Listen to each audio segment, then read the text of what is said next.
The trade scene here at the coastal land crossing to Arkin, the second connector between the Egyptian-Sudanese border, is the same. Dozens of trucks are parked, each carrying tons of goods, and all are standing still. The lines of trucks at the border stretch beyond the crossing vicinity, expanding to the highway. Each driver has covered the goods to protect it from the sun. They've been camping here for more than 20 days. I arrived 2 days before the fighting in Sudan started.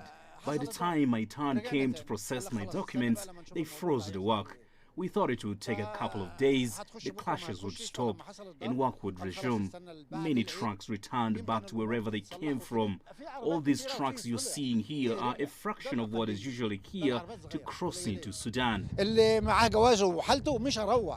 Khartoum consumes most of Sudan's goods and raw material to feed its industrial hubs. Since the fighting broke out in mid-April, the Sudanese capital froze the entire trade chain all the way inside Egypt. Trucks' parking lots are starting to fill up here in Abu Simbel, a town 150 kilometers away from the border crossings. Our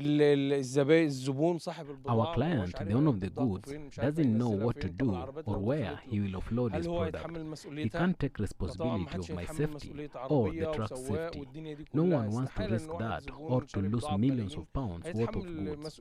Because of that, storage facilities are packed, the buffer zone parking lot is packed, and trucks are piled on both sides of the border.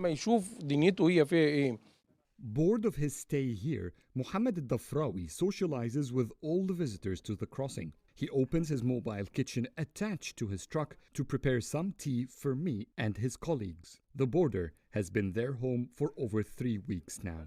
Drivers here have become friends. They entertain each other, cook and drink together, waiting until this logistical trade cluster gets resolved.